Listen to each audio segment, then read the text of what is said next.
কিন্তু আল্লাহ তাবারাক ওয়া তাআলা এটাই জবাব দিয়েছিল যে আমি যেটা জানি এই ফেরেশতারা তোমরা জানো না। জোরে বল সুবহানাল্লাহ।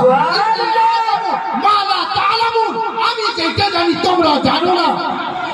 এই কথাটা যখন ইমাম হুসাইনকে ময়দানে কারবালায় শহীদ করা হয় তখন আল্লাহ তাবারাক ওয়া তাআলা নিশ্চয় ফেরেশতা মণ্ডলীদেরকে বলেছিলেন যে তোমরা প্রশ্ন করেছিলা, তোমাদের প্রশ্নের উত্তর দেখো আমার হাবিবের নওয়াসাকে শহীদ করা হচ্ছে কিভাবে, ঠিক কি না? ফেরেশতারা যখন শহীদ করা যায় ইমাম হুসাইন রাদিয়াল্লাহু তাআলা আনহুকে ফেরেশতা মণ্ডলীরা আসমান থেকে ঝেঁকে ঝেঁকে দেখতেন। জোরে বলুন সুবহানাল্লাহ। মুআজ্জাজ সাহাবায়ে কেরাম, দুনিয়ায় এই মতো হিস্ট্রি